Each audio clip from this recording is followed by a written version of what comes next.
The Fisherman and the Jinni. It is said, O wise and happy king, that the very poor Fisherman who swore by Almighty God that he would only cast his net 3 times each day, went down to the sea late one afternoon.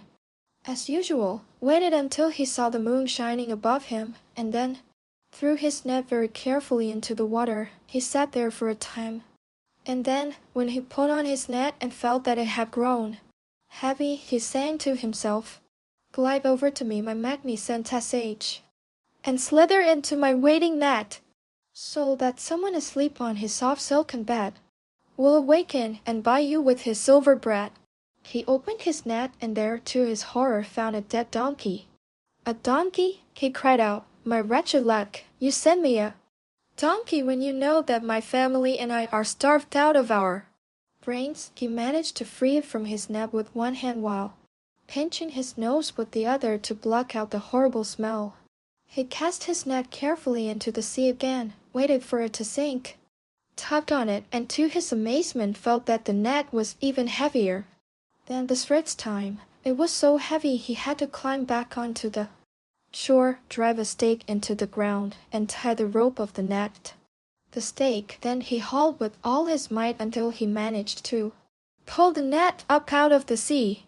But instead of an abundance of sh jumping and playing in the net, he found a broken rusty wooden chest laid with sand. He shouted in a loud voice, "A chest? Is this how you compensate my work, my labor? Or are you telling me that the key to my good fortune lies inside this colon?" He kicked the chest as hard as he could, but then managed to recover his patience and washed out his net once again. When dawn was about to break, the Fisherman prayed, raising his hands and lifting his eyes to heaven in supplication, "O God, I beg of you, have pity on me. I have no other trade, and I have sworn that I shall only cast my net 3 times. This is my last attempt, because I believe that my fortune has been decided, and this will be my fate." He cast his net, put his hand on his heart, and waited, murmuring to himself, "Let us hope that the 3rd time will be lucky." At last he hauled the net ashore, and to his amazement found a large brass jar inside, long-necked and sealed with a lid. "I'll sell it in the copper market and buy some wheat," he said to himself. He tried to lift it, but it was too heavy, and so he shook it, trying to tell what was inside. He examined the lead seal of the lid, on which words were engraved, and then took his knife and slowly eased it open. He tilted the jar to one side, but nothing came out, which puzzled him. Since the jar was so heavy, he plunged his hand into the jar, but it was empty. Suddenly, a column of smoke began to pour out, covering the ground and the sea and moving higher and higher up into the sky until it reached the clouds. The Fisherman peered up into the sky as the smoke turned to a black fog and formed the shape of a huge Jinni, his head reaching to the sky, his feet planted on the sand. The Fisherman wanted to run away, but remained frozen to the spot as the Jinni's head became like a tomb, his eyes like 2 lanterns, his nostrils like 2 trumpets, his ears as large as an elephant's, his mouth a frightening cave with teeth like gravestones, and 2 fangs like a pair of pincers. The Fisherman shook with fear. His teeth rattled in his mouth, his knees knocked, and his feet remained nailed to the ground. But the Jinni cried out, "O Suleiman, Suleiman, the mighty prophet of God, forgive me and pardon me. I promise that I have learned my lesson. I'll never disobey you again, and I am now your trusted servant." Hearing the Jinni's plea and seeing how he trembled, the Fisherman gathered his courage and asked him, "What are you saying?" "The Prophet Suleiman died 1,800 years ago. Eons have passed. Who are you, and why were you in that jar?" "Be glad, be very glad," the Jinni replied. "Oh, my happy day has come at last," the Fisherman said to himself, overjoyed. "Be glad that I am going to kill you," the Jinni added. "Kill me? What have I done other than to haul you up from the bottom of the sea and release you from that jar?" "Hurry up and make a wish," the Jinni told him. Hearing this, the Fisherman's face lit up, and he said, "This is what I love to hear. Just give me a second to think what I should ask of you. But the Jinni said, tell me how you wish to die. I promise you that I will fulfill your desire. Why me? The Fisherman shrieked. What have I done to you? You ungrateful creature, let me tell you that until this day I never believed the proverb, beware those you help. But the Jinni said to him, let me tell you my story. I'm sure that then you'll understand why I must put you to death. The Fisherman said, please be assured, Jinni, that I shall never try to understand why you're going to kill me. Enraged, the Jinni shouted, then you can be assured, Fisherman, that I will not be so generous as to ask you how you would like to die. Hurry up then, and tell me your story, the Fisherman said. Be quick, for my soul has dropped to my feet in fright. The Jinni began his story. I am one of the rebellious jinnis who disobeyed God. I was dragged before the Prophet Suleiman, who asked me to submit and surrender to him. When I declined, he imprisoned me in that jar and sealed it with the name of the Almighty and magnificent. Then he gave the jar to one of the obedient jinnis, who carried me and threw me in the sea. Before I had completed 200 years inside the wretched jar, I swore an oath that if someone were to release me, I would make him rich. But nothing happened, and I remained trapped in the jar. After another 200 years had passed, I vowed to myself in my loudest voice, in the hope that the waves would carry my pleas, that whosoever should release me from my prison would receive all the treasures of the earth. But still no one came to my rescue, and another 100 years passed, and another, and I remained cooped up in the same position in that jar. I found myself screaming and raving and shouting and declaring to the whole world and to myself that whosoever set me free I would subject to the worst death imaginable. And then you arrived and released me from the jar, and so now I am obliged to fulfill my promise. The Fisherman nearly fainted, but he pleaded with the Jinni. Forgive me, Jinni, for setting you free. I was only trying to sh so that my wife and children will not die of hunger. Jinni, if you forgive me, then God will forgive you. If you strike me, then God will strike you down. But the Jinni interrupted the Fisherman, saying, I must kill you. It is the best reward that I can grant you for setting me free. Now, hurry up and choose the manner of your death. The Fisherman thought to himself, I am a human being. God has given me reason and made me superior to this Jinni. I must use my cunning to defeat his demonic wiles and barbarism. He turned to the Jinni, saying, Jinni, do with me what you will. Kill me in any way you wish. But just as the Jinni took one giant step towards him, the Fisherman said quickly, Jinni, before I die, I should like to ask you something. Go ahead and ask then. Tell me, in the name of the Almighty, were you really inside that jar? Are you sure you weren't playing a trick on me? Of course I was inside it. But how? This jar is not big enough for even one of your giant feet. So you don't believe me? Said the Jinni. No, to be perfectly honest, I don't, the Fisherman replied. I'll never believe it unless I see it with my own eyes. But a rooster crowed, dawn broke, and Shahrazad fell silent, sighing to herself, O king, her sister Dunyazad stepped from under the bed. What a beautiful and amazing story! If the king spares me and lets me live, then I shall tell you tomorrow night what became of the Fisherman and the Jinni, said Shahrazad. I shall let her live and hear the rest of the story tomorrow night, and then I shall kill her, Shahrazad said to himself. Shahrazad held her breath with great anguish and fear, awaiting the king's verdict, as if the sword might fall upon her neck at any moment, while Dunyazad peeked out from beneath the bed, panting and panicking. This moment seemed to stretch out into a century, but Nali Shahrazad left his bedroom without calling for his vizier, the father of Shahrazad and Dunyazad, to order him to have his daughter put to death. Instead, he went and sat on his throne to order and forbid. And the two sisters clung to each other, embracing and weeping, hardly able to believe that their plan had worked, even for one Night, Dunyazid touched her sister's face, amazed that she was still alive when the vizier realized that his daughter would not be killed.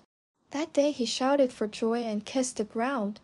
When night fell over the palace once more, Shuraiheart entered his bedchamber and climbed into his bed. Shahrazad climbed in next to him, and the king caressed her and made love to her, while Dunyazid waited patiently under the bed. When the commotion above her subsided, she cleared her throat and spoke into the darkness.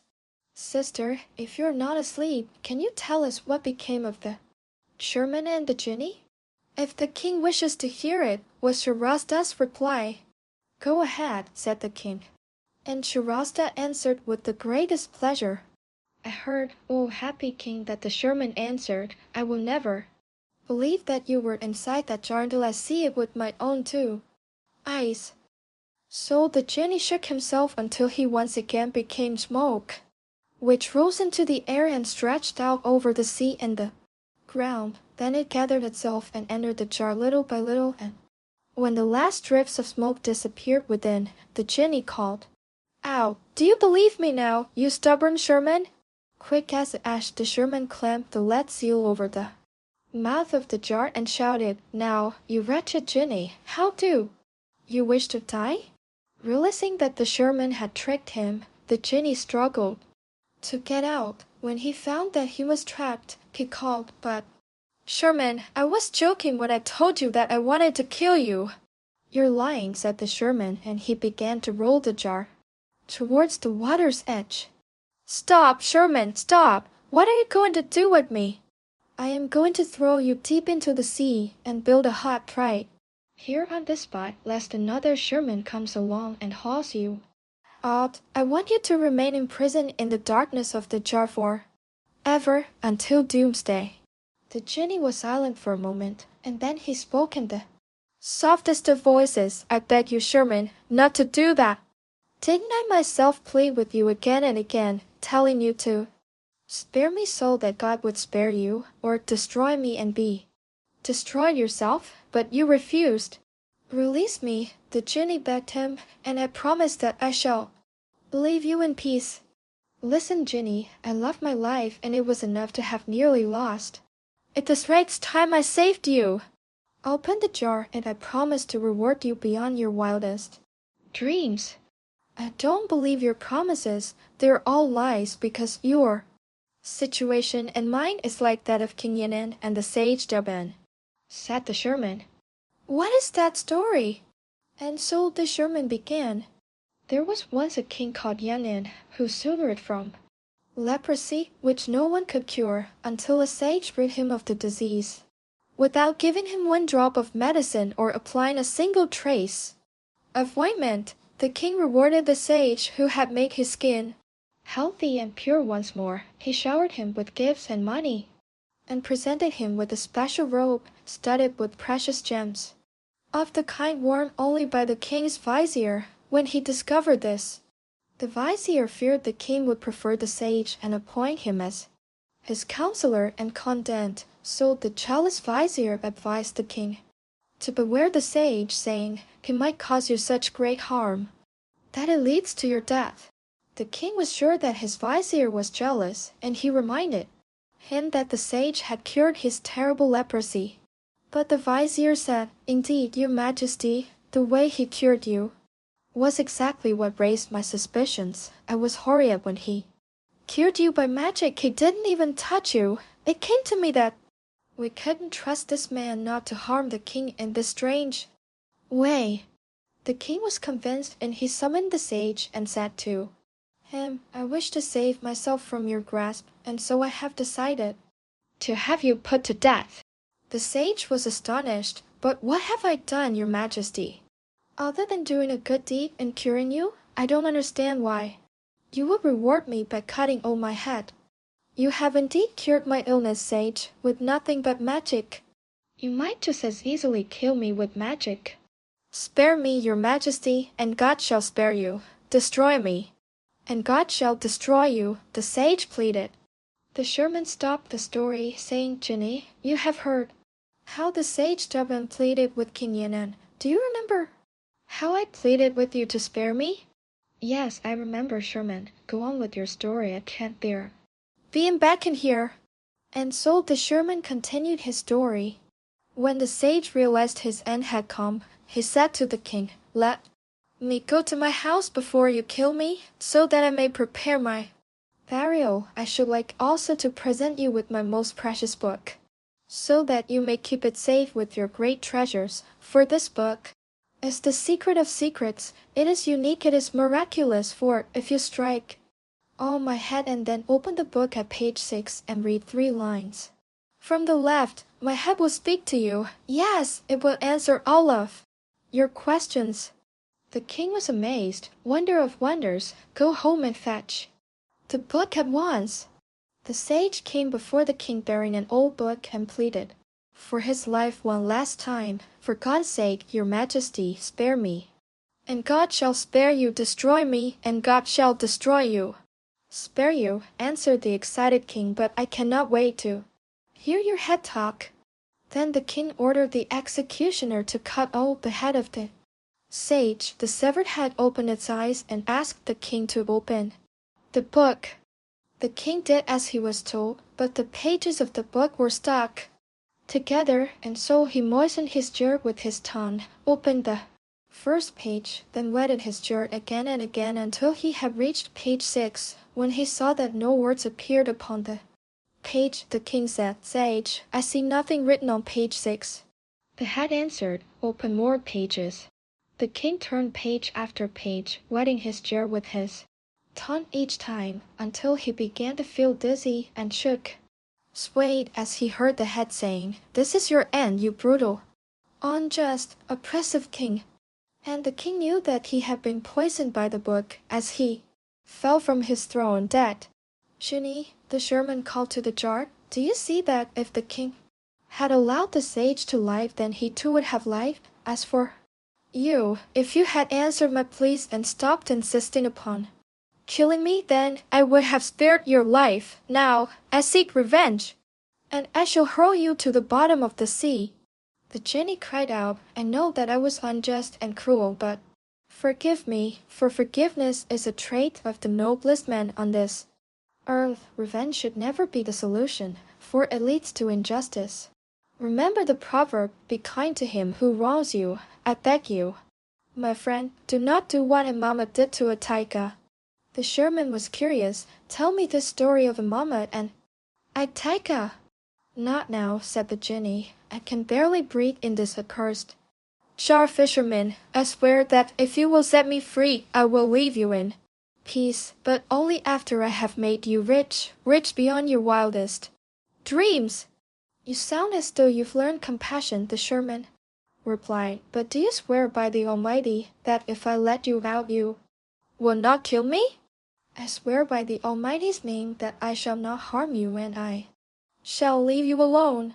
The Sherman opened his mouth to speak, but the Jinni quickly added, "And I shall make you rich beyond your wildest dreams."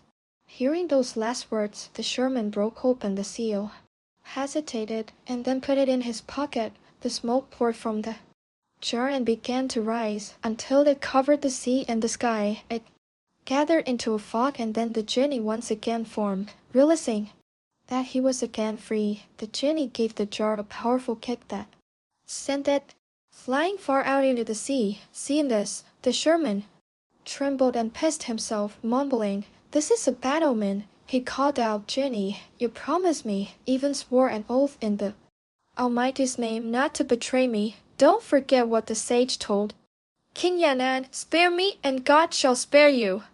The Jinni laughed. "Get your net and follow me, my friend."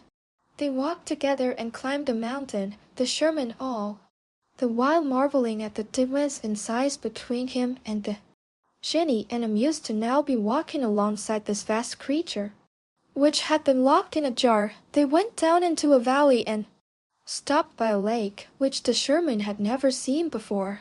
"Fisherman, why don't you cast your net and let us see what will happen?" said the Jinni. The Sherman reluctantly did what he was told. How would he become rich beyond his wildest dreams? By catching the net shook violently, and the Sherman struggled to haul it in, but the Jinni pushed him gently to one side and pulled the net in with one. Sure. The net was lit with many strange, brilliantly colored sh. Although the Sherman was captivated by the shapes and colors of these sh, he couldn't help but say to the Jinni, I have never seen sh such as these before, and I am sure that the people at the sh market will be amazed by them, and I shall sell them all. But pardon me, Jinni, if I ask you a question, how am I going to become rich? Beyond my wildest dreams for the rest of my life, as you have promised? The Jinni laughed, saying, Well look, you have plenty of sh in. Of course you will sell them for double or triple the price. Before the Sherman could open his mouth to object, he saw that the sh had ceased to breathe and become hard as stones, glittering and shining. Hey, Sherman, said the Jinni, you catch is the jewels of the sea after all. The Sherman bent over the net and saw rubies and emeralds and pearls and coral and many other precious gems he had never before laid eyes upon. Hey, Sherman! The Sherman stared at the Jinni, his mouth hanging open, still, not believing what he saw. Yes? I shall miss you. The Jinni kicked the ground with his foot, whereupon it opened, swallowing him. I shall miss you too, the Sherman called. Farewell. Sharasta fell silent, and Dunyazid spoke up from beneath the bed. What a beautiful and extraordinary story, my sister. It is indeed, said Sharasta, but what is this tale when compared to that of the Sherman's brother, the porter, and his ordeal with the three ladies? Come on then, my sister, tell it to us, especially since it's still the middle of the night, said Dunyazid with great excitement. But it is a long tale, which I will never finish by dawn, as you know. His Majesty the King is allowing me to live only until such light. To start a story and not survive to finish it would be the same as taking you both in a boat out into the middle of the sea, and then leaving you there without oars. But if the King wishes to hear the story of the Sherman's brother, the porter, and the three ladies, and is willing to postpone the hour of my death, then I am ready to tell it to you with great enthusiasm. Why not? King Shahryar thought to himself, I will die from boredom if I must now lie here and wait for the dawn, and besides, I am eager to hear a new tale from Sharasta, for she is a formidable storyteller. Indeed that I am becoming quite addicted to her stories. I shall let her live a little longer and hear this new one. Come on, Sharasta, he said. Tell us the tale of the Sherman's brother, the porter, and the three ladies. And so, in the still of the night, Sharasta began. Like, comment, and subscribe.